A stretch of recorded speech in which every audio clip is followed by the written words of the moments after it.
নমস্কাৰ ৰাইজ Kakoli simple vibes YouTube চেনেলৰ অন্য এটি শ্বৰ্ট ভিডিঅ'লৈ আপোনালোকক স্বাগতম জনাইছোঁ আহকচোন আজি সয়াবিন খাওঁ অলপমান বেলেগ ষ্টাইলত আজি সয়াবিন খাওঁ বলক জহা ভোলৰ লগত এনেইতো আমি সকলোৱে সয়াবিন খাওঁ ন ৰঙালাও আলু তৰকাৰীৰ লগত বা সয়াবিন আলু তৰকাৰীৰ লগত কিন্তু আজি খাওঁ বলক জহা ভোলৰ লগত এনেকৈ পিঁয়াজখিনি ভাজি তো ইয়াত সোৱাদ অনুসৰি নিমখ হালধি দি পেলাই ইয়াত অকণমান আদা নহৰু দি পেলাই এনেকৈ ভাজি লৰাই থাকিলে বাকী প্ৰচেছটো আপোনালোকে জানিব ভিডিঅ'টো মোৰ লগত শেষলৈকে চাই থাকক ৰ'ব গাইছ ইয়াত পিছে বিশেষ এটা টিপছ আছে ইয়াত অকণমান চেনি দিব লাগে চেনি দিলে ইয়াৰ সোৱাদটো আৰু বেছি ভাল লগা হয় এতিয়া সয়াবিনখিনি পেলাই দিলে হ'ল এনেকৈ লৰাই থাকিলে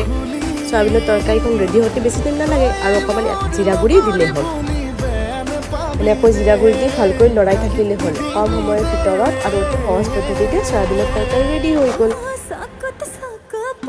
বলক এতিয়া গৰমে গৰমে সয়াবিনৰ তৰকাৰী পৰিৱেশন কৰোঁ যদি ভিডিঅ'টো চাই ভাল লাগিছে লাইক কৰিব কমেণ্ট কৰিব আৰু মোৰ চেনেলটো ছাবস্ক্ৰাইব কৰিব